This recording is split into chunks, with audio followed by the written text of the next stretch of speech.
So tayo dadako na po sa pag-aaral ng salita ng Diyos. At sa buwang ito, ang atin pong pinag-uusapan ay puso. Tungkol sa puso. Daming klase ng puso, no? At salamat po, ang pusong pinag-uusapan po natin dito ay puso nating mga tao. So buksan po natin ang ating banal na kasulatan doon po sa Psalms 119, awit 119. Talata pong 9, from verses number 9 to verse 16. No? Diyan po sa screen, atin pong ilalagay ang talatang yan. Psalms 119 from verses 9 to verse number 16. Tayo ho'y tumayo at atin pong basahin ang talata natin. Okay? Nandiyan na ho ba kayo? Ano mang version? Tagalog, English, Bicolano, whatever version you have, maaari nating basahin. Okay, basahin po natin ang talatang ito. Handa, basa. Sa paano lilinisin ng isang binata ang kaniyang daan? Sa pagdinig doon ayon sa iyong salita. Hinanap kita ng aking buong puso, o huwag nawa akong malihis sa iyong mga utos. Ang salita mo'y aking iningatan sa aking puso, upang huwag akong magkasala laban sa iyo. Mapalad ka, O Panginoon, ituro mo sa akin ang mga palatuntunan mo. Aking ipinahayag ng aking mga labi ang lahat ng mga kahatulan ng iyong bibig. Ako'y nagalak sa daan ng iyong mga patotoo na gaya ng lahat na kayamanan. Ako'y magbubulay sa iyong mga tuntunin at gagalang sa iyong mga daan. Ako'y mag-aaliw sa iyong mga palatuntunan. Hindi ko kalilimutan ang iyong salita. Mapagpala po namin Diyos, salamat po ng marami. Kami po ay nandirito ngayon at mag-aaral, magbubulay ng inyong banal na salita. Salamat po sa inyong salita. At gayon po, Panginoon, aming inilalapit sa inyo na tulungan mo po kami. Na sana nga po'y muli kami mapagpala sa inyo pong banal na salita. Tutulungan mo po, Panginoon, ang inyong tagapagsalita. Bigyan mo po ng kaalaman. Bigyan mo po ng kahusayan. Lalo higit ang pagkilos po ng inyong banal na Espiritu. Siya po ang gumawa sa amin upang ang salitang mo nga po'y maging pagpapala sa umagang ito. At Ama, ang lahat ng ito ay amin dalangin sa iyo na may pagpapasalamat. Hinihingi po ang lahat sa iyo sa pangalan ng Panginoong Hesus. Amen at amen. Tayo po ay magsiupo. At katulad po ng ating nga pong pinag-uusapan ngayong buwan, at isa na lang linggo ang natitira, ay ang tungkol po sa ating puso. No. At lahat po tayo ay mayroong puso. Ano ho? At ako po ay nagpapasalamat sa Panginoon. At dapat tayong lahat ay magpasalamat sa Panginoon na napapag-aralan po natin ang paksang ito tungkol sa puso po natin. Sapagkat ito pong araling ito ay napakahalaga pong paksa sa ating buhay. Mahalaga itong paksa.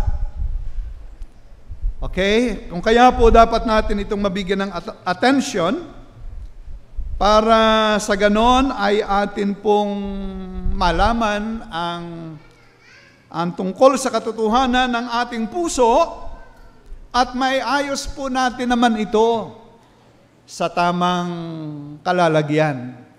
Dahil pagka hindi po natin ito napag-aralan at hindi po natin nakita ang tamang mga kaayusan, tayo rin po ang magdudusa. Tayo rin po ang malulugi. Kaya po salamat sa Panginoon, tayo po ay nandito at mag-aaral nga po tungkol sa puso. Ngayon pong umaga, ang atin pong pag-uusapan ay yung paksa natin, obtaining right heart, no, for God.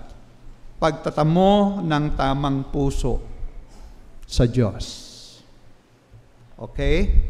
Pagtatamo ng tamang puso sa Diyos. Okay, so tingnan muna po natin ang tungkol sa puso. Tungkol sa ating puso. Ano nga po baga ang tungkol sa pusong ito? Pag sinabi po ng banal na kasulatan na puso,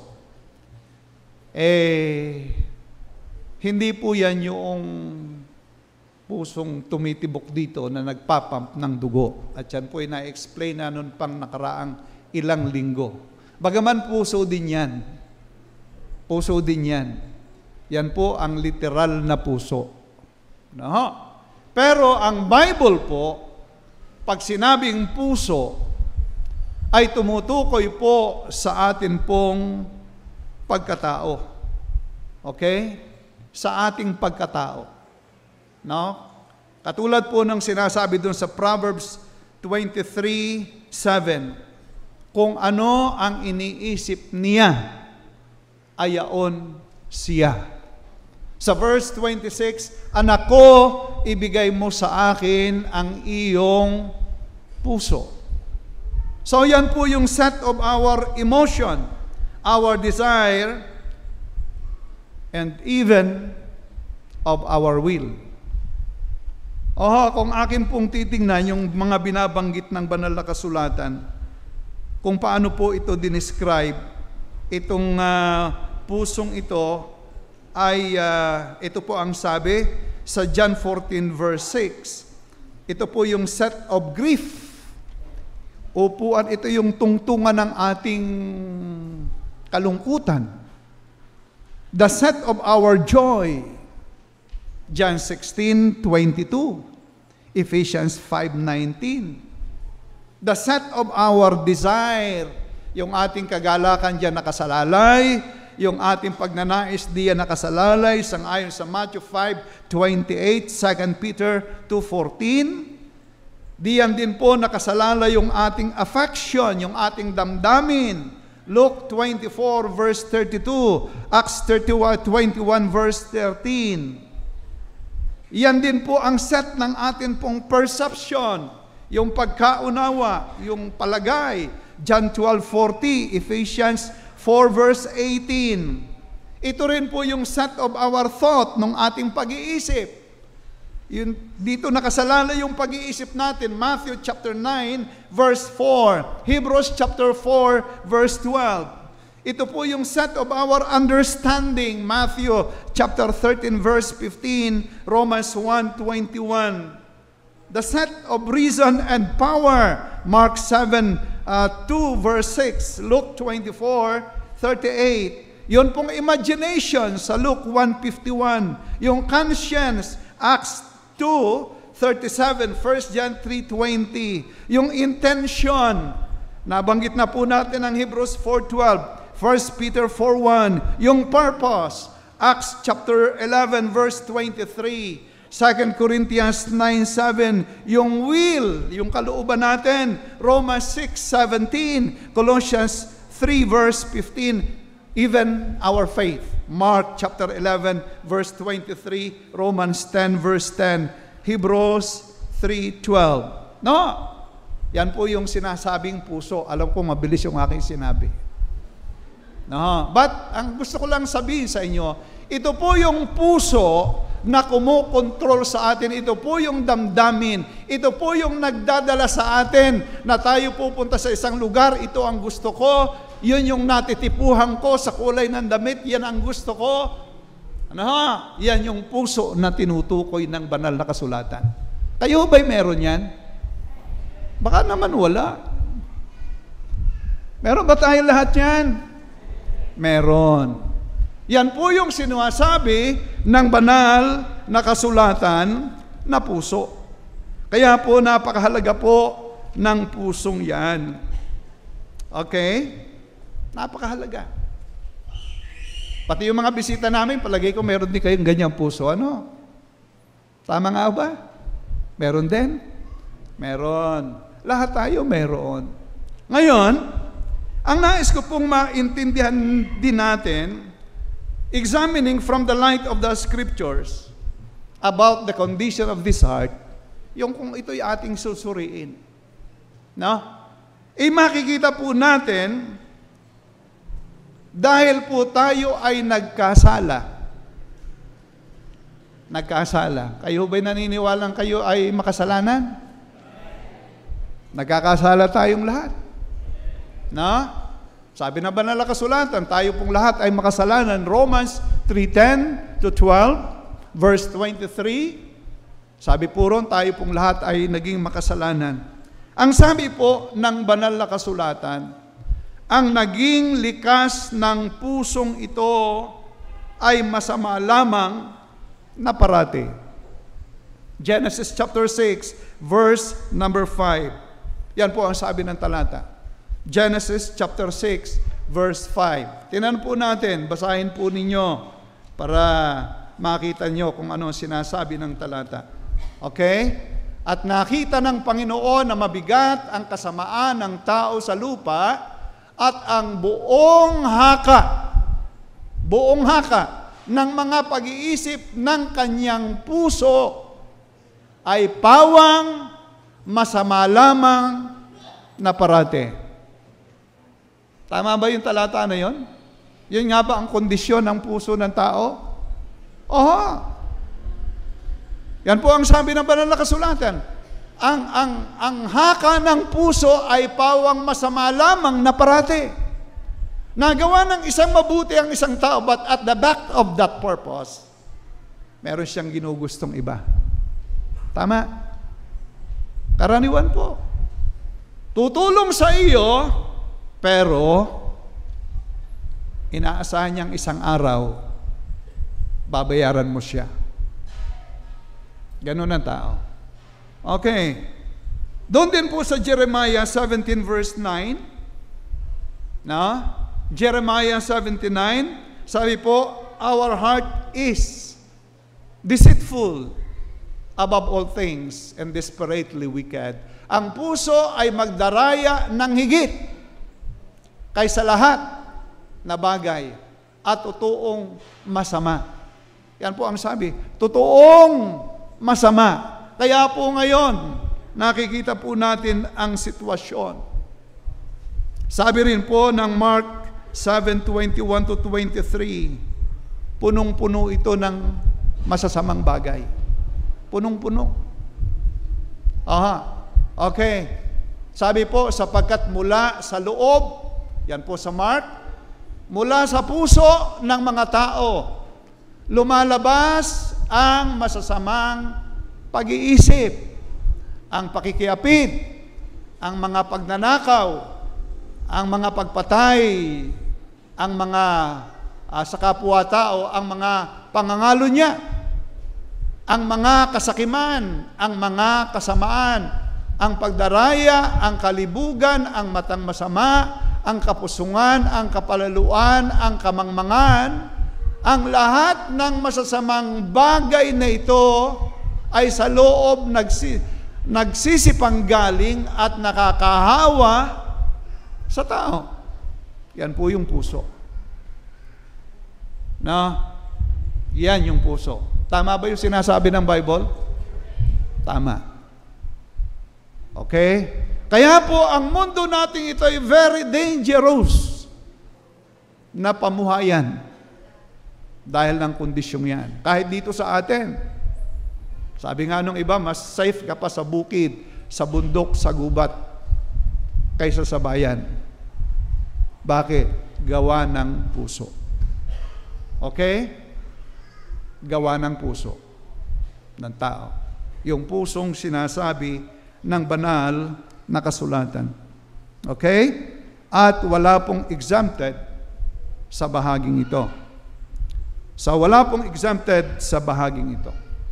At alam po ninyo, dahil po sa pagkabagsak ng tao sa kasalanan, ay ang mundo nga pong ito ay napaka-dangerous na tirahan, At alam po ninyo, ang pusong ito, wala itong ginagawa kundi sirain ang tao. And to tell you the truth, maging ikaw, sinisira ka ng puso mo.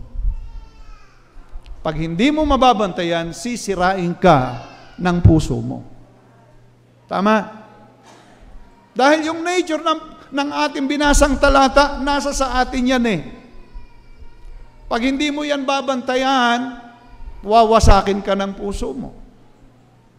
At salamat, mayroon tayong Bible. Kaya po ang bawat isa ay dapat nagbabasa ng Bible. Okay? At hindi po magandang bagay na tayo po'y masira. At nais ko pong sabihin sa atin, ang una na pong nasira sa atin, ayun pong ating relasyon sa Diyos. Dahil po tayo nagkasala, yung pusong ayan ay inilayo tayo sa Diyos, naputol ang ating relasyon sa Panginoon, at ang lahat po ng makasalanan pa impyerno. Tangi lamang sa biyaya at pag-ibig ng Diyos, tayo ay magkakaroon ng kapatawaran. No? Kaya nga po, doon sa John 3:16, ang sabi ng talata, "For God so loved the world that He gave His only begotten Son, that whosoever believeth in Him should not perish, but have everlasting life." Nais po ng Panginoon na iayos ang buhay natin, magkaroon tayo ng kaligtasan. Kung tayo mamatay sa buhay na ito, tiyak natin tayo ay palangit. No? Hindi po gusto ng Panginoong may relihiyon lang tayo, pero hindi natin tiyak ang pagpunta sa langit. Nais ng Panginoong kayo maligtas. No? Dito po sa church, isa po sa ating itinuturo sa mga bisita, sa mga kaibigan ay ang kaligtasan. Kaya po sa aming mga bisita, salamat kayo nandito. At kayo po'y patuloy naming inaanyayahan mag-aral tayo ng tungkol sa salita ng Diyos. Maunawaan natin na ang solusyon natin sa malaking problema ay hindi ang magagawa ng tao, kundi ang magagawa ng Diyos sa ating buhay. At yan po ay walang iba, kundi ang atin pong Panginoong Diyos. So, yan po yung kalagayan ng puso ng tao. Masama. No? At hindi po natin maitatatwa ang bagay na yan. Ngayon, ang atin pong, sabi nga pong paksa, ayon pong pagkakaroon ng tamang puso sa Diyos. Alam po nyo, napakahalaga po nung magkaroon tayo ng tamang puso sa Diyos. Ano ho ba yung kahalagahan nito? Yung the importance of having right heart for God.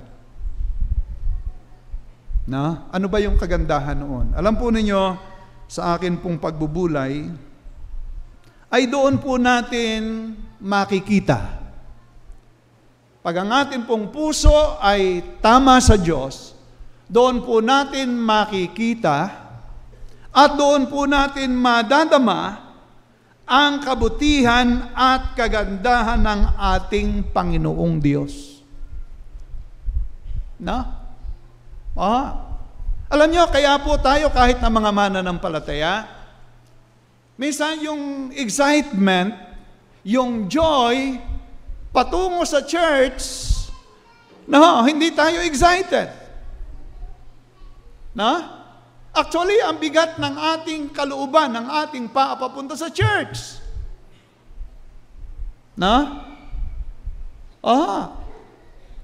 Napakahirap.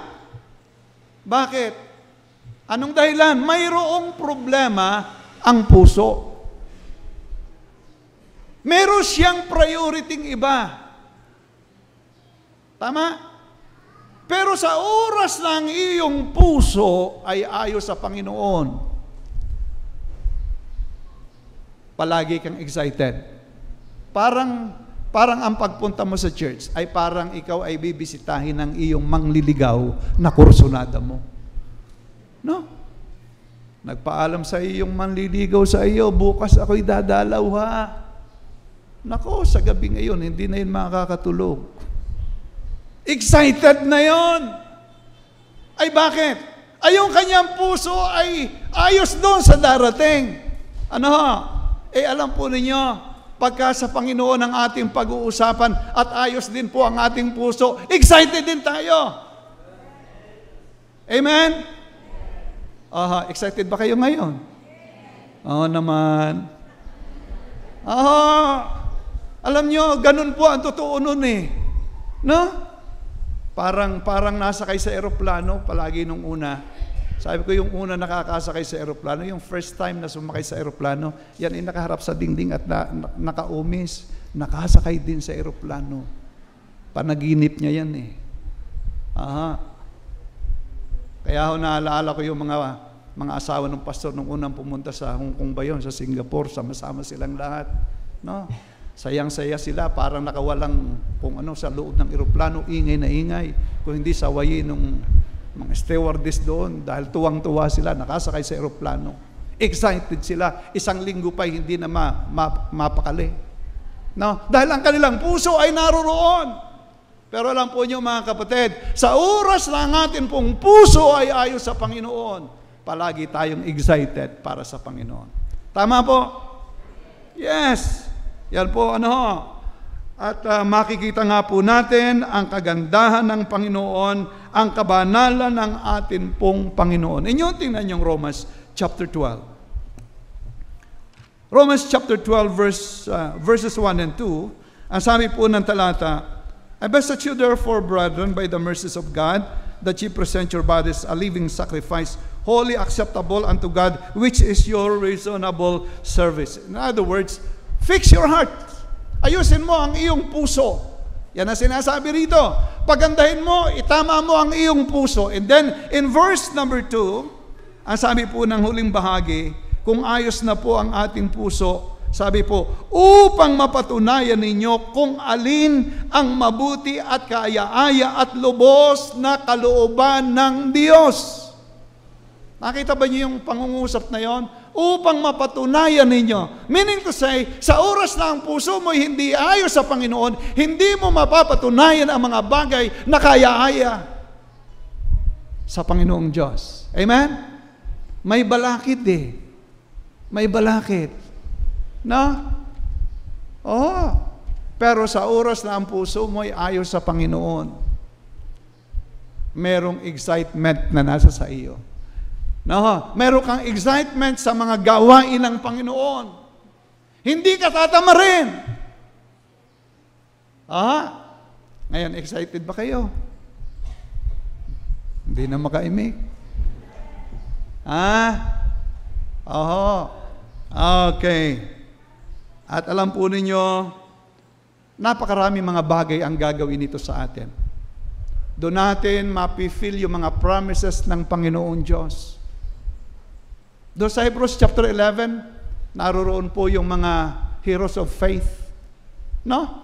Pag binasa natin yung the whole chapter ng Hebrews, makikita po natin doon yung mga sufferings na tiniis, yung lahat ng mga mananampalataya na binabanggit diyan, ang hirap ng kanilang mga pinagdaanan. Pero sila po'y masaya sa Panginoong Diyos, excited sila doon sa mga promises ng Panginoong Diyos. Bakit? Ayos ang puso nila sa Panginoon. Amen? Kaya po kung maayos po ang puso natin, magkakaroon din po ng excitement tayo. Linggo na naman. Papunta na naman ako sa church. Okay. Di ba? Yung nasasabihin natin, yung mapi-feel natin. Hindi natin sasabihin, papunta na naman ako sa church. Pareho rin eh. Ang sinabing salita, pero iba yung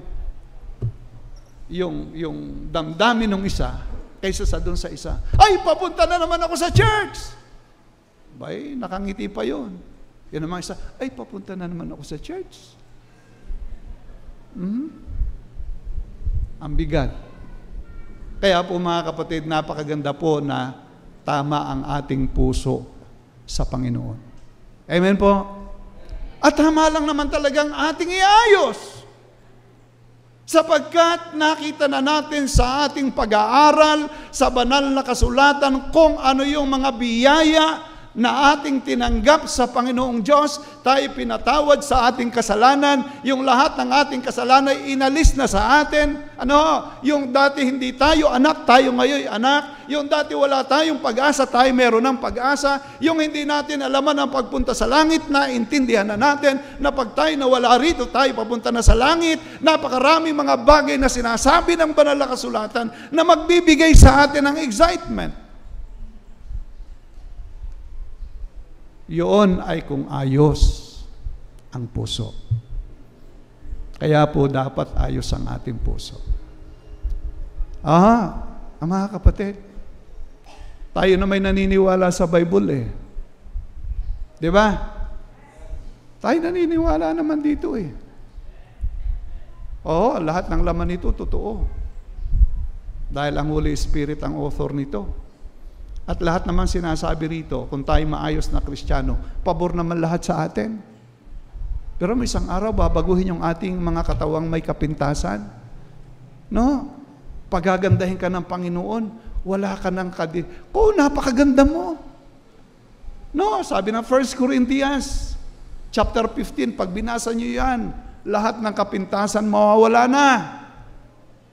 Hindi mo na iisipin, dadagdagan ko pa, parang kulang yata ang bigay sa akin ng Diyos, kaya lalagyan ko ng kaunting dagdag. No. Perfect yun. Napakaganda po. Kaya po mga kapatid, ating pinag-uusapan ang sinasabi pong pagkakaroon ng tamang puso. Tayo po'y mag-i-enjoy sa mga biyaya ng atin pong Panginoong Diyos. Now, sa pagkakaroon ng tamang puso, ay paano naman tayo magkakaroon noon? Paano? Yan po, tingnan natin ang ating talata. Binasa na po natin. Okay? Psalms 119. Okay, naririyan po ang ating binasang talata na sinasabi po tungkol sa pagkakaroon ng tamang puso. Verse 9, inyong pansinin. Paano lilinisin ng isang binata ang kaniyang daan? Ay salitang lilinisin, ang ibig sabihin, maraming basura ang kanyang buhay. Tama? Ay pagka'y puno ng basura, ay tiyak na hindi maganda ang buhay niyan. Tama po? Ay paano ikalilinisin? Paano pagagandahin ang bahay nga natin? Pag maraming dumi sa loob, hindi tayo natutuwa. Ating winawalisan at pag nawalisan natin, ay tayo'y tuwan-tuwa na, ay nakainga naman, ang bahay ko malinis na uli. Pero habang marumi, tayo ay nasusura.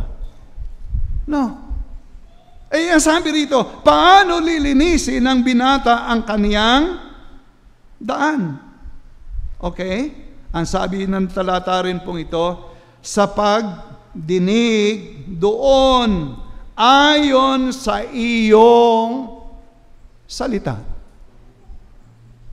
Naroon pala yung solusyon na yung puso po natin ay magiging right with God sa pamamagitan po ng salita ng atin pong Panginoong Diyos. Yan po ang sabi.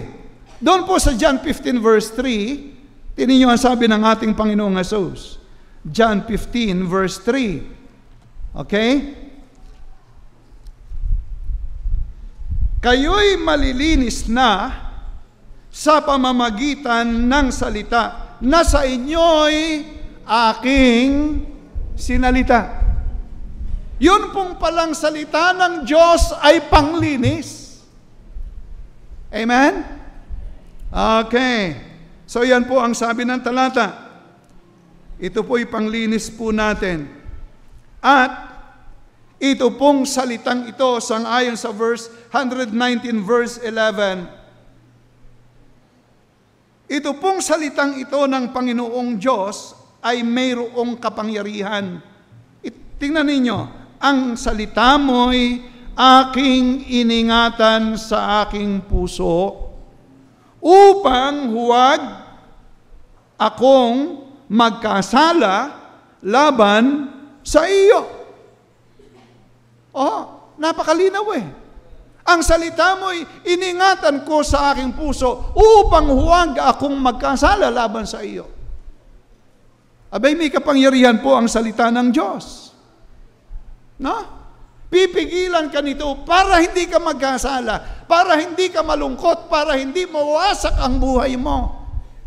Kaya ang mundo natin ito'y gulong-gulo, hindi sila nagbabasa ng Bible. Marahil alam nilang may Bible pero hindi nagbabasa ng Bible.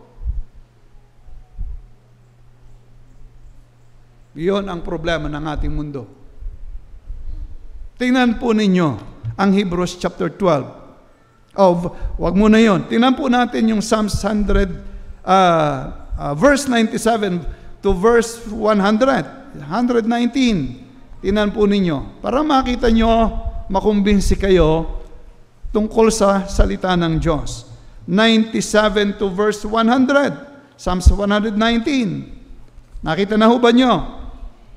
Ito, sabi ng 97, O gaanong iniibig ko ang iyong kautusan, salita rin ng Panginoon yan. Siya kong gunita buong araw. 98, Pinarunong ako kaysa aking mga kaaway ng iyong mga utos sapagkat mga laging sumasa akin. Ako'y may higit na unawa kaysa lahat ng taga-pagturo sa akin, sapagkat ang iyong mga patutuo ay gunita ko. Ako'y nakakaunawa ng higit kaysa mga sa may katandaan, sapagkat aking iningatan ang mga tuntunin mo. Saan ba natin makikita ang lahat na yun dito? Sino may sabi niya? Si David. Sabi niya, ako'y naging marunong higit pa sa mga matatandang yan. Yang mga eksperyensadong mga taong yan, nalampasan ko pa ang kanilang kaalaman. Yan ang kanyang sinasabi. Bakit? Gawa nung salita ng Diyos. Kaya mga kapatid, huwag nating babastahin ang Word of God. Paano lilinisin? Sa magitan ng kanyang salita.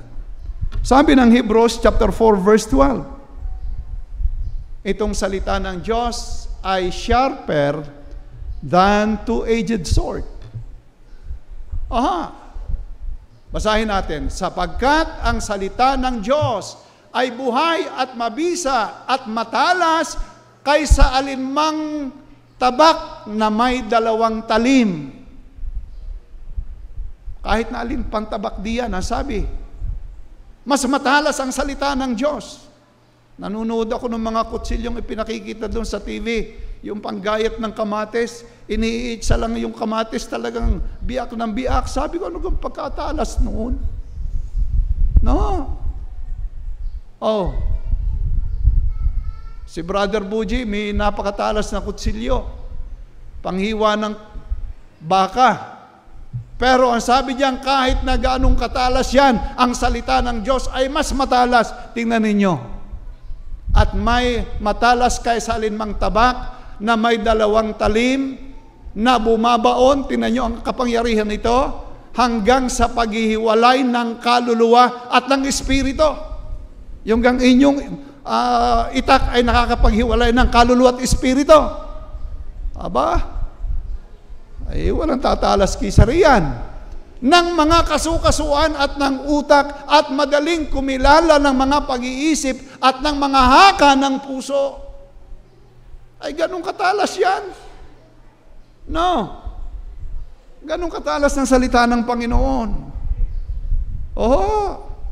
Yung sasabihing laser na napakahusay, kapag ni-laser kay makikita na yung lahat, ay hindi uubra kaysa sa rito. Pati isip, abot nito. Pati utak mo, alam nito.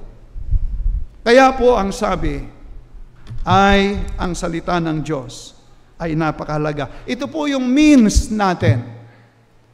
Means para po maging maayos ang atin pong buhay. Means upang maintindihan din po natin, ulitin ko sa aming mga kaibigan, ang paraan ng kaligtasan ng kaluluwa.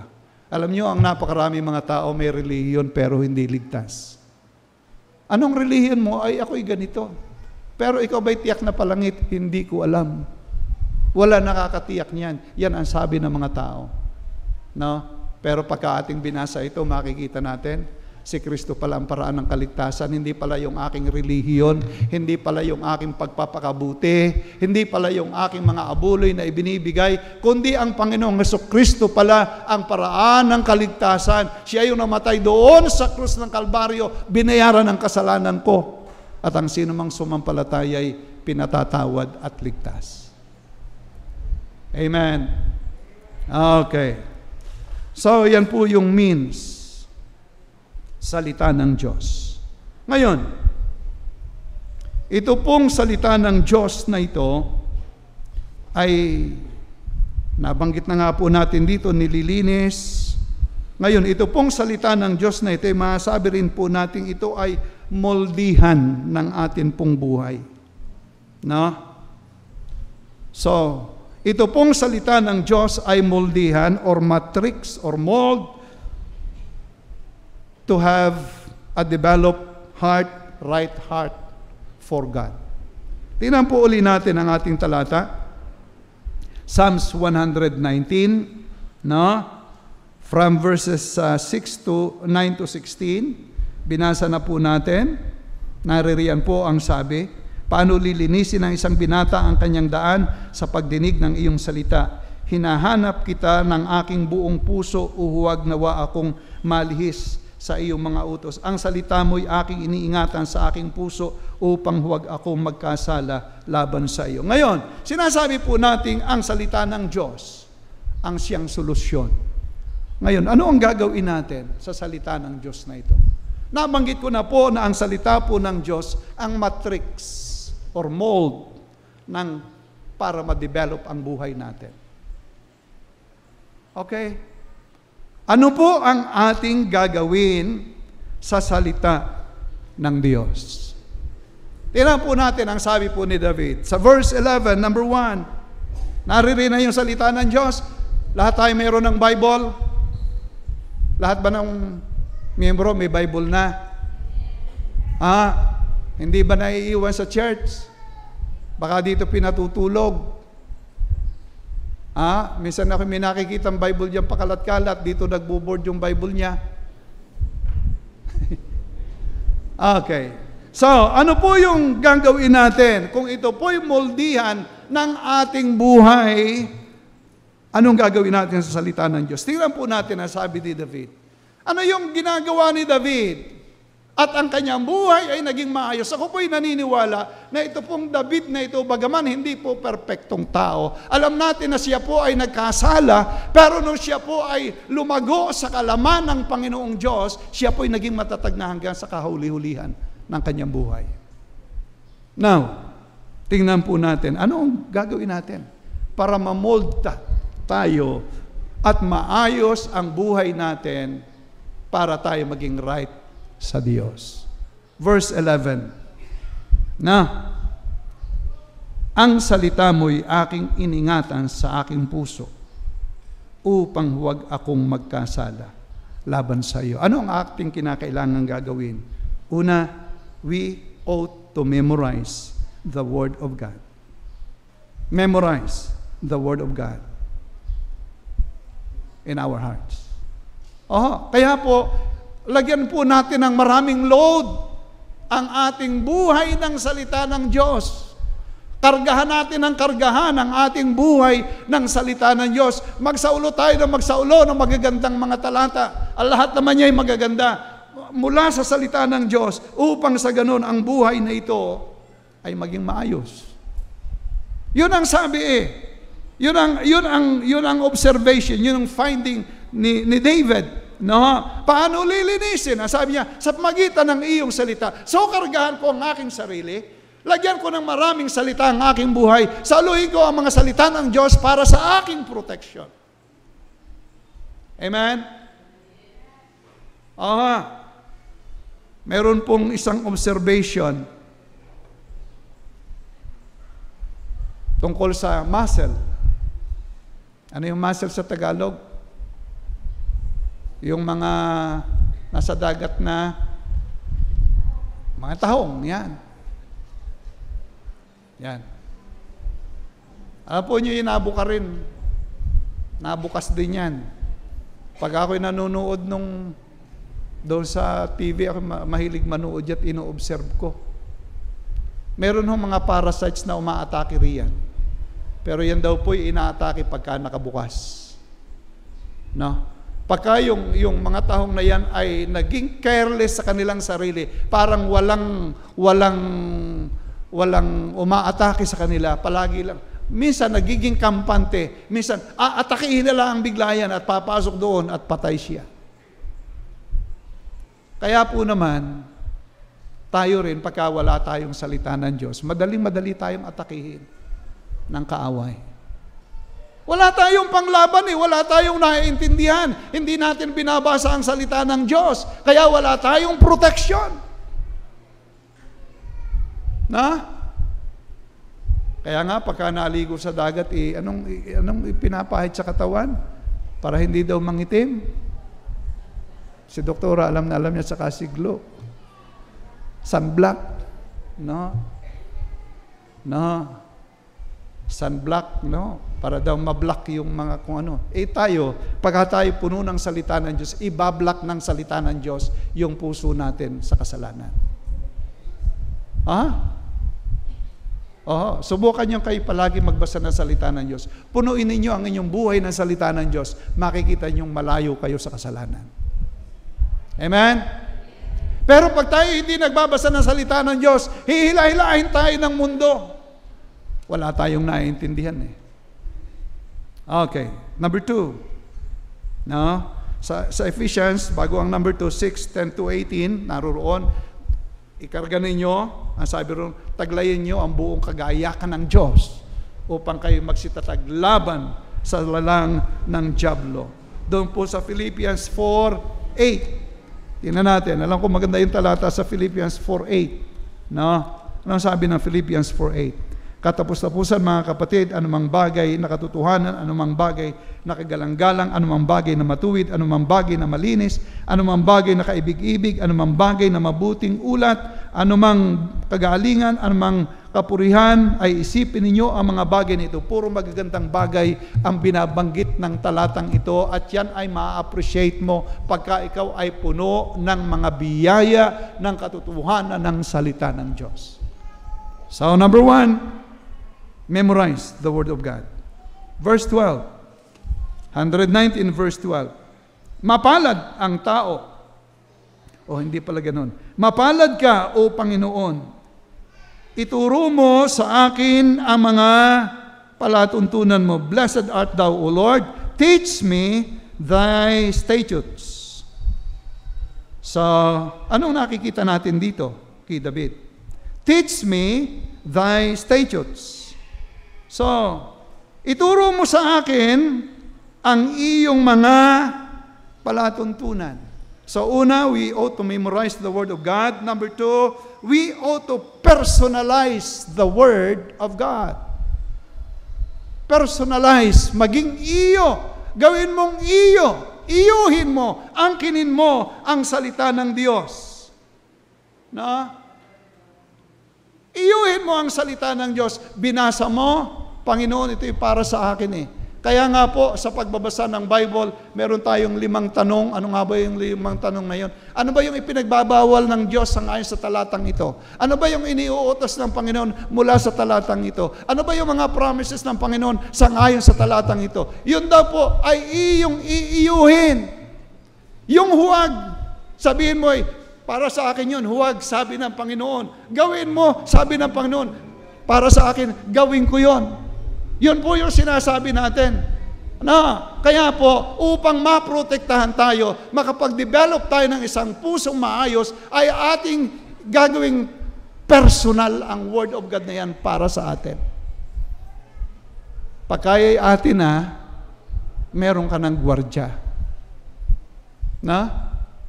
Hindi ka na dapat na pulisan. Hindi ka na babantayan ng pulis. Dahil meron ka ng bantay sa sariling buhay mo. Amen? At napakahalaga po yan sa ngayon sa talatang yan. So, yan po yung pangalawa. Pangatlo, verse 13. Verse 13. Aking ipinahayag ng aking mga labi ang lahat ng mga kahatulan ng iyong bibig. With my lips have I declared all the judgment of thy mouth. Number 3, sabi ng akin ng talata, with my lips have I declared all the judgment of my mouth. Number 3, not only to personalize the Word of God, but also to verbalize the Word of God. Ating sabihin ang salita ng Diyos. Sabihin natin ang salita ng Diyos. Gamitin natin ang salita ng Diyos sa ating sarili. Pag sinabing verbal, yan ay ating ibinubuka. Sa madaling salita lamang, ay hindi lamang ang ating bibig ang dapat nagbubuka ng salita ng Diyos, kundi ang ating buhay ay dapat nagbubukas din ng salita ng Diyos. Tayo sa ating sarili ay binabasang isang salita ng Diyos. Alam nyo, tayo binabasa hindi lamang pagka tayo ay nagsasalita. Kahit na tayo nakaupo, sabi po sa 2 Corinthians, tayo po'y sulat. Sabi sa Matthew, tayo ay ilaw, tayo ay asin ng sanglibutan, at sa pamamagitan nun yung sinasabi natin, we ought to verbalize the Word of God, meaning to say, not only our mouth will speak the Word of God, but our lives will show yung buhay na hinihingi ng Panginoon. Amen? At dahil po ron, may aayos natin ang ating buhay. Verse 14. Verse 14. Ano ang sabi ng verse 14? Sabi po ng verse 14, ako'y nagalak sa daan ng iyong mga patutuo, na gaya ng lahat na kayamanan. I have rejoiced in the way of thy testimonies as much as in all riches. Ako'y nagalak sa daan ng iyong mga patutuo na gaya ng lahat na kayamanan. So, hindi lamang to verbalize, but also to vitalize ourselves by the Word of God. Atin pong palakasin ang ating sarili sa salita ng Diyos. Palakasin natin ang ating sarili sa salita ng Diyos. Kaya nga po, pag ako'y nakakakita ng magagandang talata sa Bible, at lahat na may maganda yan, ina-underline ko at pinagbabalik-balikan ko. Nung isang araw, 2 beses kong binasa yung Psalms 139. Hanggang verse 16, hanggang 18 yata. Ang ganda ron. Yung aking pag-upo, yung aking pagbangon, yung aking isip, yung likod ko, yung harapan ko, kinulong ng Diyos, yung mga sangkap ng katawan ko, nilagay ng lahat ng Diyos yun. Kung ako may pumunta sa langit, naroon ang Panginoon. Kung ako'y pumunta sa impyerno, naroon ang Panginoon. Yung aming devotion ng mga fathers na Saturday. Ngayon, kung ang iyong sarili ay pinalalakas sa salita ng Panginoon, malapit ka sa Panginoon. Magkakaroon ka ng right heart para sa Diyos. Amen? Okay. Kaya nga po, anong mangyayari sa iyo? Magiging masaya ka sa Panginoon. You will rejoice in the Word of God. You will respect the ways of God. You will be delighted in the Word of God. Naririyan po sa mga talatang yan, rejoice, respect, delight. Yan po ay magiging epekto sa buhay mo. At sapagkat ikay natutuwa, ikaw ay mayroong kalasag sa buhay mo. At ikaw ay nagiging malapit sa Panginoon. Amen? And lastly, Sabi po ng ating talata, Psalms 119, verse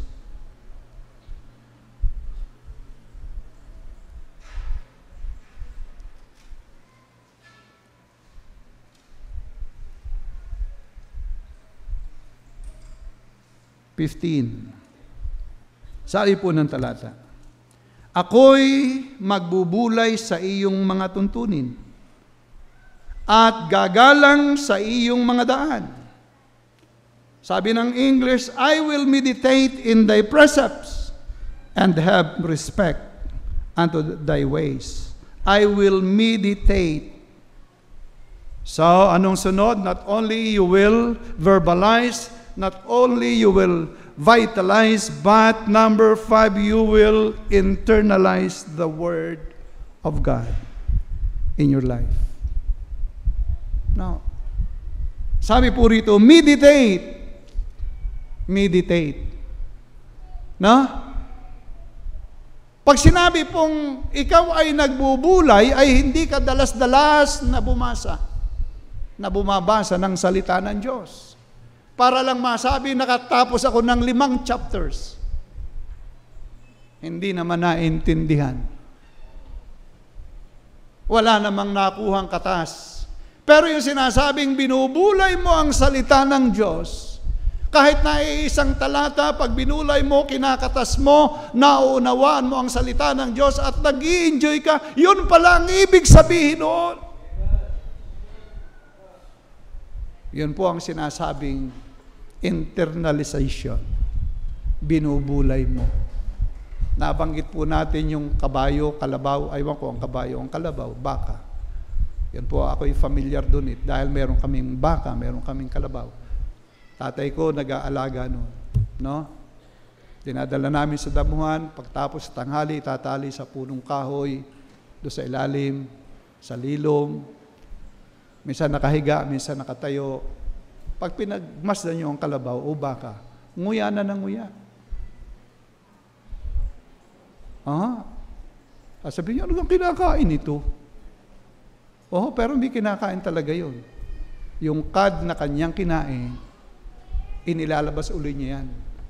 At yun po'y kanyang kakatasin ng kakatasin. May 2 compartment ang tiyan ng kalabaw at baka. Sa matsin, dito inilalagay yung mga saging. No? Naobserbahan ko yan. Pero yun hong bakat kalabaw, meron hong compartment. No? Naroon muna sa kabila, ilalabas yun, ngangatain niya. Pagkangata, kuha yung lahat na sustansya, lulunukin niya, tataba na siya. No? Ini-internalize niya yung pagkain. Alam niyo, minsan, hindi natin ini-internalize ang Word of God sa ating buhay. Kaya yon, hindi tayo nalago sa Panginoon. At alam po niyo mga kapatid, sa oras na gawin po natin ang mga bagay na ito, minimemorize natin, pinipersonalize, biniverbalize, binavitalize, ini-internalize, ano mangyayari sa iyo? Ayos ang buhay mo. Makakangiti ka bilang isang Kristiyano. Yung lahat ng mga promises, yung joy in the Lord, yung mga tungkol sa Panginoong Diyos, hindi ka na magiging tulad nung dati. No? Kaya nga sila Abraham tuwang-tuwa kahit na naghihirap. Kaya nga si Moses kahit na nireject bilang anak ng hari, naroroon sa kanyang puso ang kanyang kagalakan sapagkat alam niyang meron siyang inaasahang kayamanan na naroroon sa langit na bayan. Naghihintay siya sa Panginoon. Kaya yung Word of God, masaya na, masarap nang basahin sa Kanya. Amen? Kaya po ngayong umaga, sa pagtatapos po natin, sana po, nasain natin ang Diyos ng tama. Magkaroon tayo ng right heart.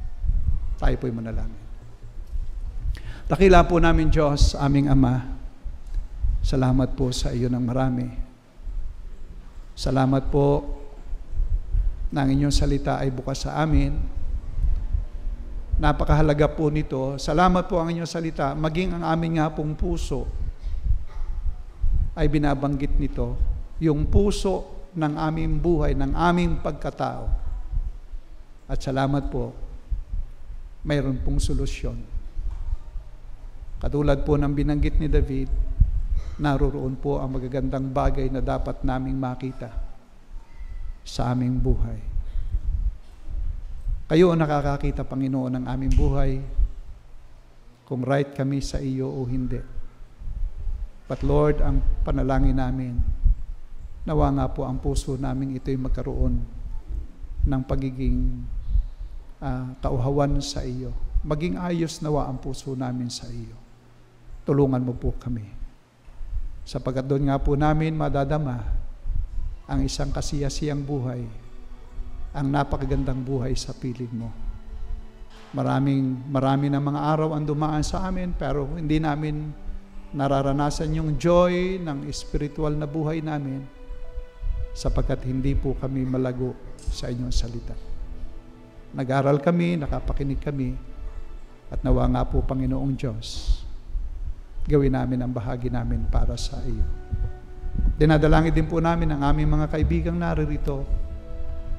Salamat po sila'y naririto ngayong umaga.